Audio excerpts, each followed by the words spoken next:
오늘 야고보 사도가 우리에게 형제를 비방하지 말아라 이렇게 말합니다.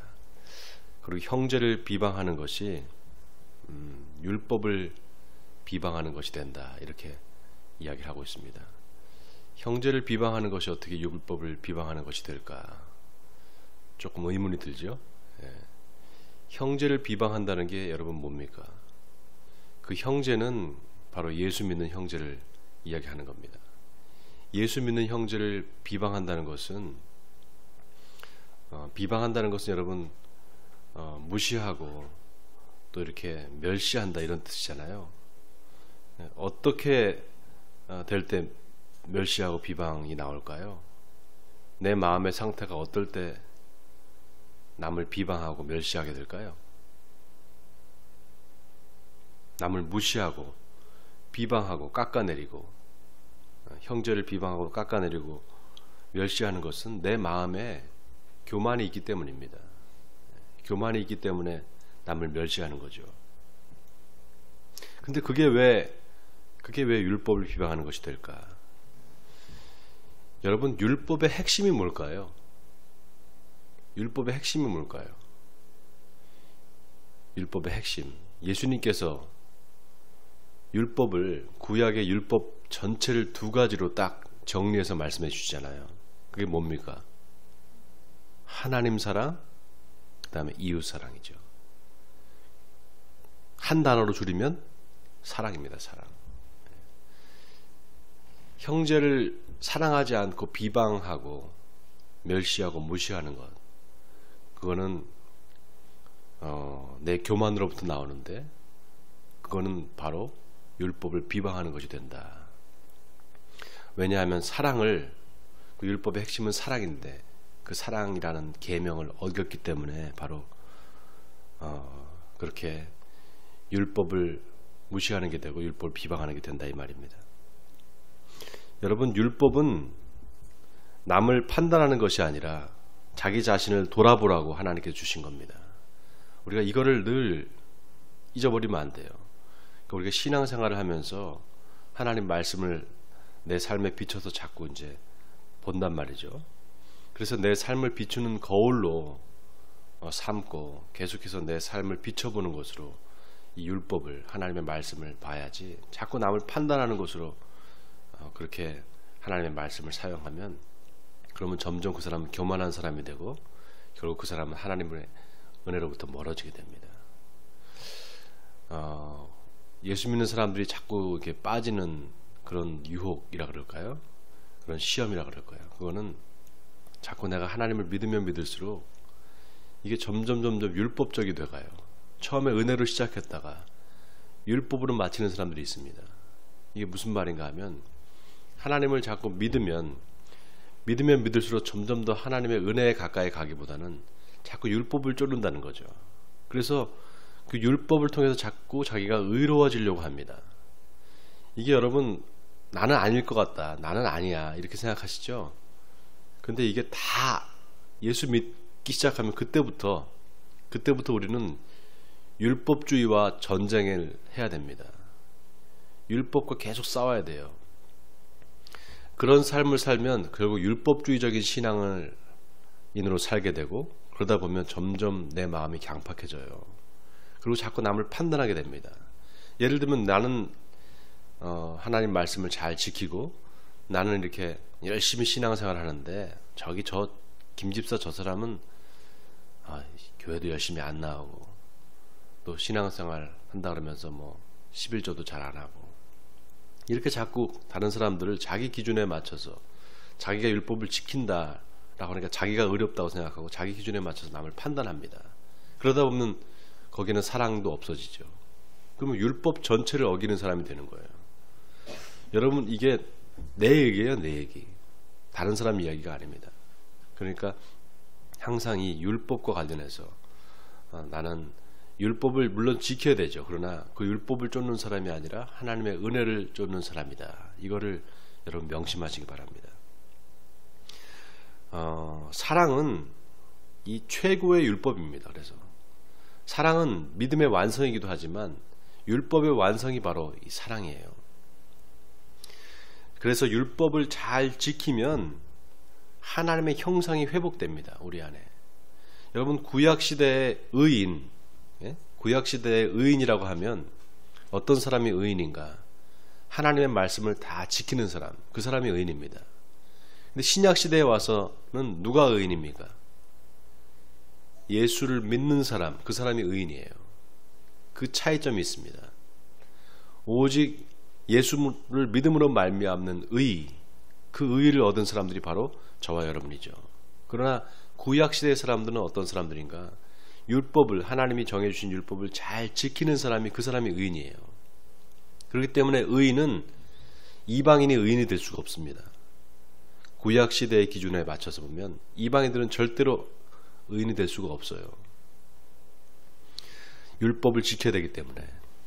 자, 그런데 결국 이제 그 율법을 지키지 않는 것, 그래서 형제를 비방하는 것, 그 형제를 비방하는 것이 율법을 비방하는 것이 되고, 그러면 율법을 제정한, 율법을 주신 누구를 비방하는 겁니까? 하나님을 비방하는 게 되죠. 그렇기 때문에 이 형제를 비방하는 게 굉장히 무서운 죄예요, 여러분.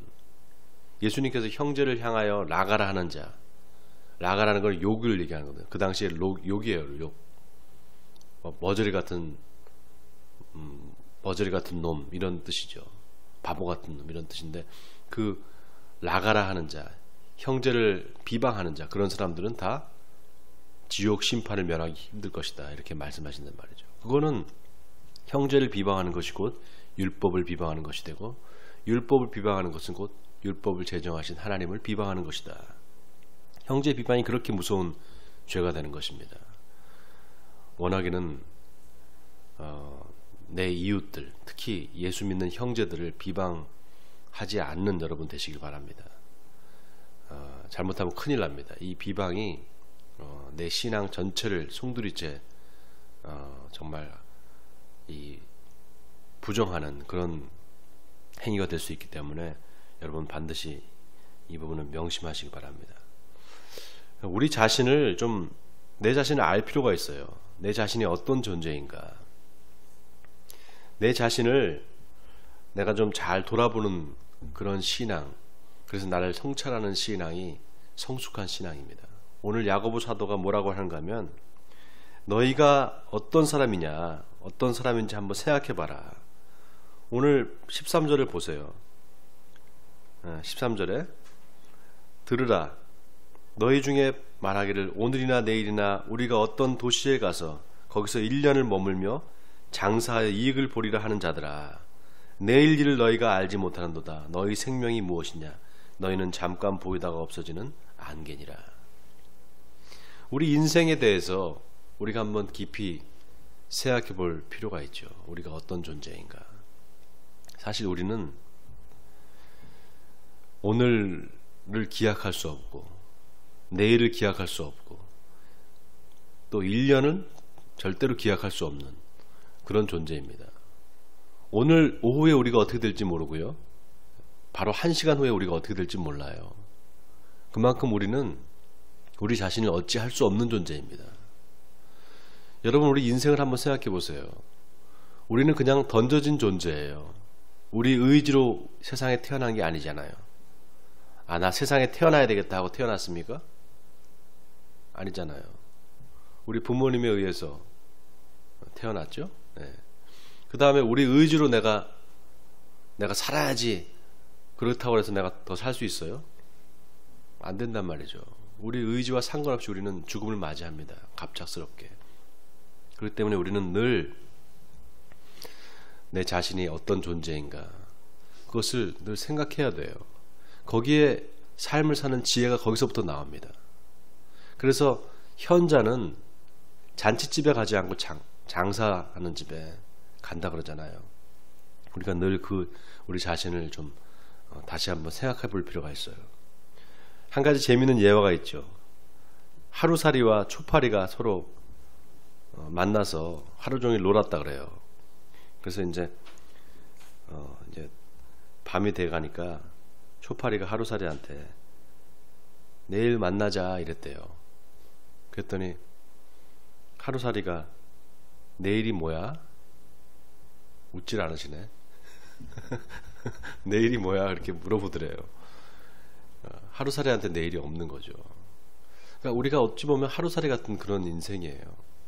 하나님이 붙잡아 주지 않으면 언제 어떻게 될지 모르는 그런 존재가 바로 우리 인간입니다. 그러니까 누가 누구를 비방하겠어요? 누가 누구보다 잘났다고 얘기하겠어요? 다 그런 존재죠. 그러니까 교만해질 수 없는 것입니다. 자기가 계속 살아있을 거라는 전제가 어디 있습니까? 그걸 누가 보장해 주겠습니까? 그것이 다 자랑이고 그러니까 허탄한 것이 된다. 자, 여기 보면 재밌는 말이 있어요. 너희가 1년 동안 어디 가서 장사해서 이익을 보리라 하는 자들아. 자, 어디 1년 동안 어디 가서 장사해서 내가 이익을 볼 테니까 봐봐. 이제 나는 이제 잘 될 수 있어. 그럼 내가 이렇게 장사를 해서 돈을 벌 거야. 이렇게 자랑을 한단 말이죠. 그래서 사람들한테 뭐 돈을 꾸기도 하고 나한테 좀 투자를 하라든지 이렇게 하기도 하고 그러는데 그것이 다 허탄한 자랑이 될 수 있다는 겁니다. 여러분, 잠언 기자, 잠언서를 기록한 사람이 누굽니까? 솔로몬이잖아요. 솔로몬이 또 한 성경을 기록했어요. 뭘 기록했죠? 전도서. 전도서를 기록했단 말이죠. 전도서의 제일 처음 시작이 어떻게 시작합니까? 헛되고 헛되며 헛되고 헛되니 모든 것이 헛되도다. 헛되다는 말을 5번 얘기를 합니다. 반복해서. 영어로 얘기하면 meaningless, meaningless, everything is meaningless. 모든 게 다 헛되다라는 거예요. 인생의 무상함을 이야기하죠. 근데 여러분, 이게 인생 무상하다, 정말 허무하다, 그러니까 다 필요 없어, 이렇게 해서 허무주의에 빠지라는 게 아닙니다. 우리 인생을 참 무한한 존재가 아니라 유한한 존재다. 우리는 늘 한계가 있다는 것을 깨닫게 될 때 3가지 반응이 있어요. 사람들마다.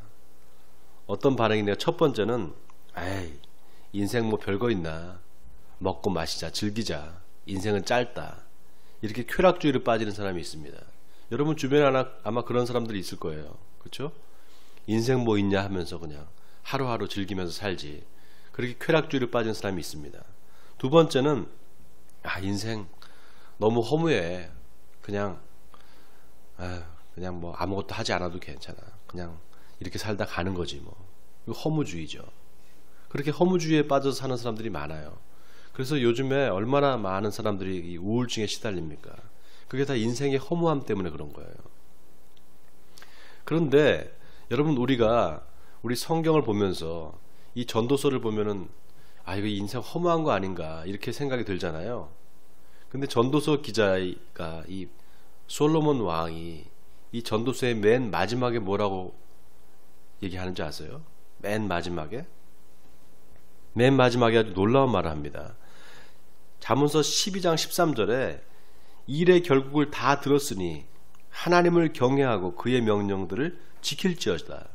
이것이 모든 사람의 본분이니라. 하나님은 모든 행위와 모든 은밀한 일을 선악간에 심판하시리라. 이렇게 말합니다.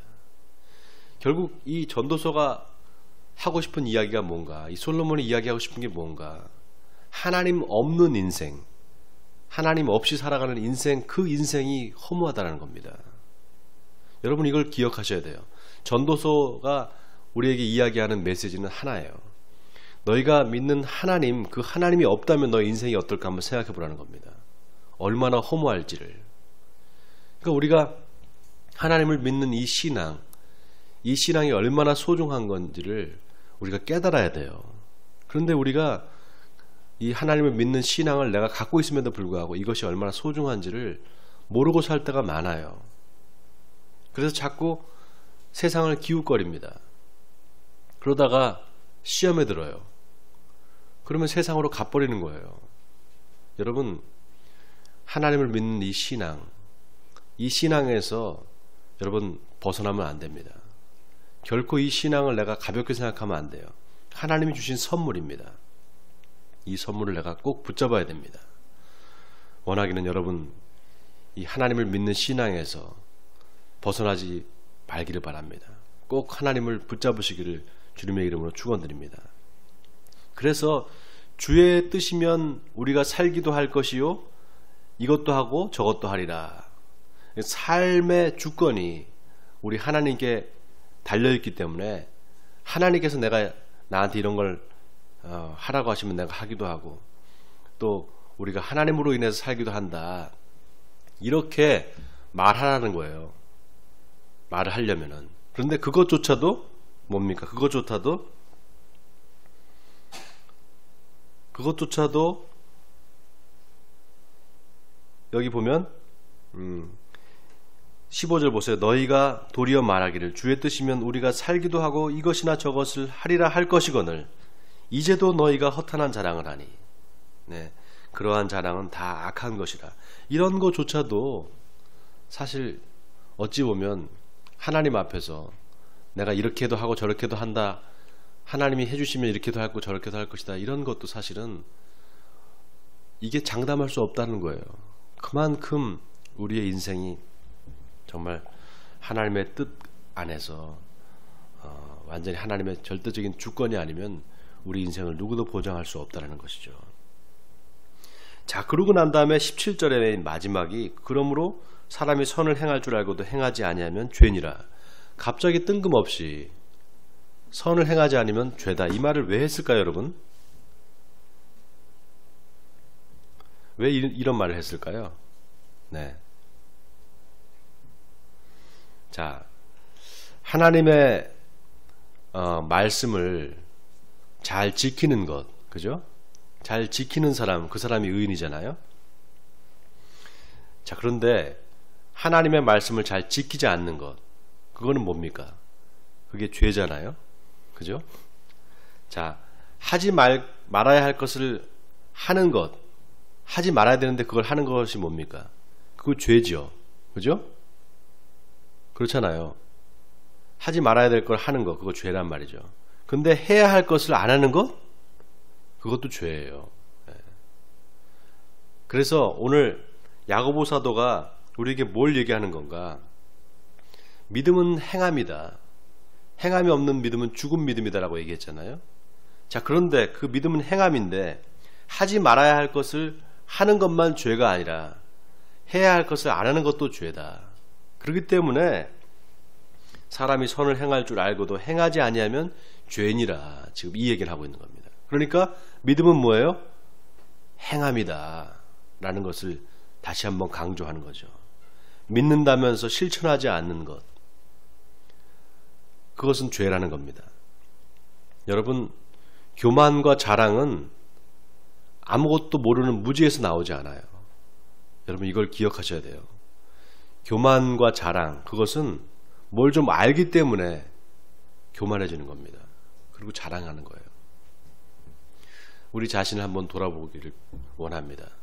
이 시간에 하나님, 내가 정말 내가 인생의 자랑, 이 육신의 정욕, 안목의 정욕, 이생의 자랑을 하면서 지금까지 살아왔다면 하나님 회개합니다. 오늘 이 시간 회개하시기 바랍니다. 회개하고 이제 하나님 겸손한 사람이 되겠습니다. 남을 나보다 낫게 여기고 내 형제를 나보다 낫게 여기고 내 자매를 나보다 낫게 여기는 그런 삶을 살기를 원합니다. 그렇게 겸손한 삶을 살아서 하나님 앞에 내가 의로운 사람으로 되기를 원합니다. 이렇게 기도했으면 좋겠습니다. 그리고 오늘 이 말씀을 기억하시면서 믿음은 행위인데 내가 지금까지 어떻게 살아왔는가? 해야 할 것을 안 하진 않았는가? 하나님이 원하시는 것을 내가 분명히 아는데 그것을 행하지 않고 지금까지 살아왔다면 하나님 회개합니다.